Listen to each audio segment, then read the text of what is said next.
So guys welcome, आप सभी लोगों का स्वागत है। अगर आप कोर्ट मैनेजर का एग्जाम दे रहे हैं और आप ह्यूमन पेरिटस के साथ एनरोल्ड हैं, सो इस वाले वीडियो में हम लोग एग्जैक्टली पिन पॉइंट करेंगे कि हमारे जो पूरा कोर्स हमने आपको दिया है, इस कोर्स में से आपको क्या क्या पढ़ना है और क्या क्या आपको छोड़ देना है। So this is depending upon what, depending upon कि सिलेबस में जो जो हमें कीवर्ड दिए गए हैं, इन सारे कीवर्ड्स को मैप करते हुए हमने जो आपके लिए कोर्स बना है उसमें से आपको क्या क्या करना है, क्या क्या छोड़ देना है, इस वाली चीज पे हम लोग डिस्कस करेंगे। So guys this is very important video. सभी लोगों से रिक्वेस्ट है कि वो अपना एक बार आराम से बैठ के नोट्स बना लें अपने, कि मैं किस कोर्स से मैं क्या पढ़ूंगा और क्या छोड़ दूंगा। ये वाली चीज हम लोग डिस्कस करने वाले हैं, ठीक है। सो गाइस जैसे ही आप हमारे साथ एनरोल आपने किया तो हमने आपको अपने ऑनलाइन लर्निंग मैनेजमेंट सिस्टम का एक्सेस दिया और आप लॉगिन करते हो तो आपको ऐसा अपना एक डैशबोर्ड आपको दिखाई देता है, ठीक है। इसमें कितने कोर्सेज हैं? इसमें 11 कोर्सेज हैं। इन 11 कोर्सेज के अंदर क्या करना है, क्या छोड़ देना है, हम लोग इससे हम लोग शुरुआत करने हैं। सबसे पहले कोर्स का नाम है business management and organisational behaviour. इसके अंदर हम लोग अगर जाते हैं, आपको इसके अंदर एक एक करके 26 चैप्टर दिखाई देंगे। आपको इस 26 में से कौन कौन से चैप्टर करने हैं? Chapter number 1, 3, 4, 5, 6, 15, 16, 17 and 18। एक बार मैं उनके नाम भी बता देता हूं। Chapter 1 management and its functions, chapter 3 theories of management, chapter 4 organisational structure and design, chapter 5 communication, chapter 6 decision making. उसके बाद सीधा chapter 15 motivation, chapter 16 group behaviour, chapter 17 conflict and negotiation and chapter 18 leadership. ये आपको करना है किस course के अंदर? जिस कोर्स का नाम है business management and organisational behaviour. Second course में आते हैं। Out of 11 courses second is current events. So guys monthly current events यहाँ हम लोगों को दिया होता है, जैसा आपको दिखाई दे रहा है, नवंबर, अक्टूबर एंड सो ऑन। सो आप पिछले एक साल का कर लीजिएगा। पिछले एक लास्ट मतलब अगर आपका पेपर अप्रैल के आसपास होने वाला है तो आप लोग अप्रैल 2025 से लेके अभी तक का आप सारा करंट अफेयर आप कर लीजिएगा, ठीक है।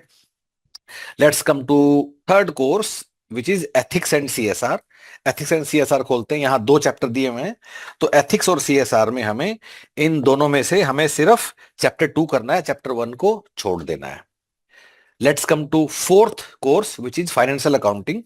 फाइनेंशियल अकाउंटिंग ये अगर अंदर जाएंगे तो इसमें हमें चैप्टर 1, चैप्टर 2 और चैप्टर 3 और चैप्टर 4, पहले 4 चैप्टर करने हैं। Chapter 1 is introduction to accounting, chapter 2 is basic accounting principles concept and terms, chapter 3 is accounting process and chapter 4 is accounting standards. बस ये 4 आपको करने हैं, बाकी सब आप छोड़ दीजिएगा। Let's come to next course which is financial management. So guys अब फाइनेंशियल मैनेजमेंट के अंदर जो हमारा पूरा कोर्स दिया हुआ है, इसमें से आपको क्या क्या करना है? Chapter 1, 2, 3, 6 and 15। चैप्टर 1 क्या है? Financial management introduction and functions. Chapter 2 क्या है? Time value of money. Chapter 3 sources of finance. Chapter 6 lease financing. और सीधा फिर chapter 15 which is working capital management. So guys ये सब आपके सिलेबस में डायरेक्टली है, पर एफएम में क्योंकि जेनरिक एफएम वर्ड भी लिखा हुआ है तो इसलिए अगर आप एक बार कर लो और आपके पास टाइम है तो एफएमए में कुछ और चैप्टर आपको बताना चाहूंगा। अगर आपके पास टाइम है तो ही इसको करना। तो वो क्या है? Chapter 9, chapter 10, chapter 13, chapter 14। Once again FM के लिए रिपीट करता हूं, आपको अभी क्या करना है? चैप्टर 1, 2, 3, 6 एंड 15 क्या आप बाद में कर सकते हो, पूरा सिलेबस हो जाने के बाद चैप्टर 9, 10, 13 एंड 14। आगे बढ़ते हैं and let's come to next course which is human resources management. HRM में गाइज आपको क्या करना है? चैप्टर 1, 4, 5, 6, 7, 11, 12, 13, 15, 19, 20 और 21। एक बार मैंने के नाम आपको पढ़ के बताता हूं। Chapter 1 introduction and functions of HRM, chapter 4 HR planning, chapter 5 job analysis and job evaluation, chapter 6 job design, chapter 7 recruitment and selection. उसके बाद सीधे jump on to chapter 11 performance management, chapter 12 compensation management, chapter 13 training and development, chapter 15 human resource information system, chapter 19 employee discipline and natural justice, chapter 20 grievance management and chapter 21 which is employee morale and productivity. ये आपको HRM के course में करना है। आगे बढ़ते हैं and let's come to course on Indian constitution, जिसको हम लोग इंडियन पॉलिटी भी बोलते हैं। सो इंडियन पॉलिटी में आपको चैप्टर 1 to 19 सारे करने हैं। एक बीच में एक चैप्टर जो आप स्किप कर सकते हो, विच इज सिटीजनशिप। ठीक है, सो दोबारा बोलता हूं, आपको करना क्या है। Chapter 1 introduction to constitution, chapter 2 features of constitution, chapter 3 preamble, chapter 4 historical background, chapter 5 constituent assembly, chapter 6 union and its territories, chapter 7 को अगर आप चाहो छोड़ सकते हो, chapter 8 fundamental rights, chapter 9 DPSP, chapter 10 fundamental duties, chapter 11 president and vice president, chapter 12 council of ministers and prime minister, chapter 13 parliament, chapter 14 Indian judiciary, very important for you, chapter 15 governors of states, chapter 16 state councils of ministers and chief minister, chapter 17 state legislature, chapter 18 local government and chapter 19 attorney general and advocate general. इसके अलावा बाकी आप छोड़ सकते हो। So this about Indian constitution guys. और next course में आते हैं।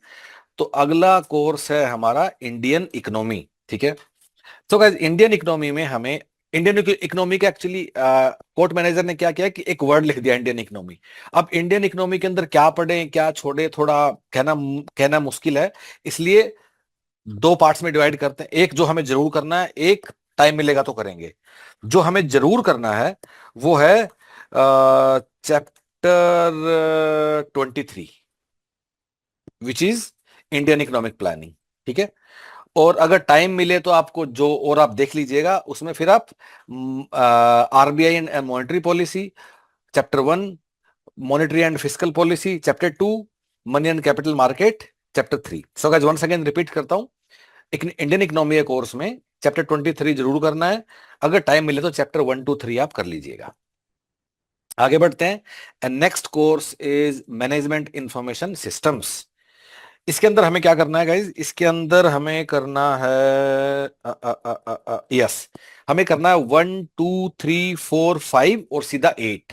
अब ये क्या क्या है, 1 is information system, second is management information system, 3 is data management, 4 is information system development, 5th is ERP, और उसके बाद सीधा chapter 8 trends in information technology, जहां हम लोग बात करते हैं कि आजकल क्या क्या नया हो रहा है, क्या क्या आप AI, artificial intelligence, big data, internet of things, ये पूरा हम इसको आपको आइडिया मिलेगा। Okay, so guys MIS is also done. Let's come to now second last course, जिसका नाम है मैनेजरियल स्टैट्स।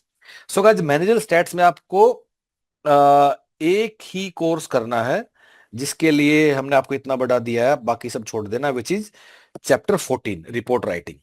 बस आपको ये करना, बाकी सब आप छोड़ सकते हो। Now let's come to the last course which is materials management. Material management में हमें क्या करना है guys? Let's come to that. हमें इसमें chapter 1, chapter 2, chapter 18, chapter 21, chapter 22, chapter 23, chapter 25, 26 and 28 एक बार पढ़ के बता देता हूँ ये क्या क्या है। सो हमें चैप्टर 1 मेटल मैनेजमेंट करना है, चैप्टर 2 सप्लाई चेन मैनेजमेंट करना है, उसका सीधा आ जाना चैप्टर 18 पे, data and it's presentation in graphs and charts. उसके बाद चैप्टर 21 मटेरियल नहीं, चैप्टर 21 नहीं करना गाइस, सॉरी मैंने पहले बोल दिया था, इसको हटा दो, चैप्टर 21 नहीं करना है। उसके बाद सीधा chapter 22 material handling, chapter 23 store management, chapter 25 purchase management, chapter 26 inventory management, and chapter 28 which is codification and standardisation, जिसका यूज होता है स्टोर कीपिंग में। सो वंस अगेन रिपीट करता हूं मेटल मैनेजमेंट के चैप्टर में एक बार, 1 2, फिर सीधा 18, फिर 22, फिर 23, फिर 25, फिर 26 एंड 28। ठीक है, सो गाइस 11 कोर्सेज मैंने आपको बता दिया कि क्या करना क्या छोड़ देना, ये आपके सिलेबस के हिसाब से। इसके अलावा कुछ छोटी छोटी चीजें हैं जो इसका पार्ट नहीं है, जो आपको खुद से करनी है। वो क्या है कि वर्ड और एक्सेल में कैसे काम करते हैं, क्या शॉर्टकट है, वो आप सब लोग को आई एम श्योर पता ही है। ओके, अब गाइस किसी भी उसमें आप कुछ भी करो, कोई भी आप पढ़ाई करो, एक बात मैं आपको जरूर बोलना चाहूंगा, यहाँ वीडियो क्लास है, कंटेंट है, सब है, लेकिन आपको सबसे ज्यादा इंपॉर्टेंस किस चीज को देनी है, जो सवाल है। जैसे कि मैंने रिक्रूटमेंट एंड सिलेक्शन का कीवर्ड खोला और यहाँ क्विज आपको दिखाई देगा, ये आपको क्विज के सारे सवाल जरूर लगाने हैं। हर एक सवाल के साथ एक्सप्लेनेशन दिया हुआ है, उसे गो थ्रू करना है और सीखना है। अपने आप को सिर्फ एसेस नहीं करना है, सीखना भी है। अगर आप ये सारे क्विज के सवाल अच्छे से लगा लेते हो, दुनिया की कोई ताकत नहीं है जो, हालांकि आपका पेपर सब्जेक्टिव, आपको नोट्स बनाने हैं, पर क्विज के सवाल लगाने से आपको बड़ी अच्छी अंडरस्टैंडिंग होगी कि मुझे समझ में आया नहीं आया। अगे वंस अगेन, ये क्विज ऑब्जेक्टिव है, आपका पेपर सब्जेक्टिव है, वी नो इट, तभी भी क्विज के सवाल लगाने से you will get very good understanding. ठीक है, पढ़ाई किस तरह करनी है, कोई भी आप टॉपिक करोगे, आप बुक से करोगे या वीडियो से करोगे, अपने छोटे छोटे नोट्स बनाते रहना है बस कि उसका मतलब क्या है। ठीक है, so guys with that note, thank you so much, all the best.